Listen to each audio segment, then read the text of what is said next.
సాహితీ మిత్రులకు మౌనశ్రీ మల్లిక్ నమస్కారం. 1978లో విడుదలైనటువంటి 'పంతులమ్మ' చిత్రంలో 'సిరిమల్లె నీవే విరిజల్లు కావే' అనేటువంటి ఒక అద్భుతమైనటువంటి పాట ఉంటుంది. ఈ పాటను రాసింది వేటూరి సుందరరామూర్తి గారు. ఈ పాటను స్వర సంయోజనం చేసింది రాజన్ నాగేంద్ర గారు. అలాగే ఈ పాటను పాడింది ఎస్‌పి బాలసుబ్రహ్మణ్యం గారు. ఈ సినిమాను దర్శకత్వం వహించింది ఈ సినిమాకు దర్శకత్వం వహించింది సంగీతం శ్రీనివాసరావు గారు. అయితే ఈ సినిమాలో ఒక అద్భుతమైనటువంటి పాటుంటుంది. 'సిరిమల్లె నీవే విరిజల్లు కావే.' ఈ పాట తెలుగు ప్రేక్షకుల హృదయాలను అమితంగా ఆకర్షించినటువంటి పాట. సో, ఈ పాట మొదటి చరణంలో ఆహ్, ఎలదేటి పాట చెలరేగి నాలో చెలరేగిపోవే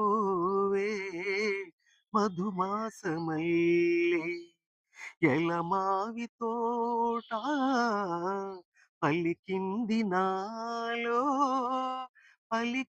పలికించుకోవే మది కోయిలల్లే అనేటువంటి లిరిక్స్ ఉంటాయి. ఈ సాహిత్యంలో ఎలదేటి పాట అన్నాడు.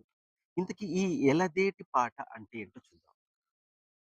ఎల అంటే లేబ్రాయము, అంటే లేత ప్రాయము. అంటే ఉన్నటువంటి యవ్వనంలో ఉన్నటువంటి తుమ్మెద చేసే ఝంకారం. ఎల అంటే లేత ప్రాయము, తేటి అంటే తేనెటీగ. సో, తుమ్మెద. ఈ యవ్వనంలో ఉన్నటువంటి తుమ్మెద చేసేటువంటి శబ్దాన్ని ఎలదేటి పాటగా అభివర్ణించాడు వేటూరి సుందరం. మరి ఎలమావి తోట అని కూడా అన్నాడు ఇందులో. ఈ ఎలమావి తోట అంటే ఏంటంటే, యవ్వనంలో ఉన్నటువంటి మామిడి తోట. అంటే ఆహ్, వసంత ఋతువులో అద్భుతంగా విరబూసి కొత్త చిగురులు తొడిగి ఆహ్, ఒక నవ్య శోభతో దర్శనమిచ్చేటువంటి మామిడి తోటని ఎలమావి తోట అన్నాడనమాట. అంటే ఎలదేటి పాట అంటే తుమ్మెద జంకారం, ఎలమావి తోట అంటే యవ్వనంలో ఉన్నటువంటి మామిడి తోట అని అర్థం అనమాట. ఇలాంటి పాటల్లో రచయితలు కొత్త కొత్త పదాలను అర్థం తెలియని పదాలను, ఎక్కువగా ప్రాచుర్యం లేని పదాలను వినియోగిస్తూ ఉంటారు.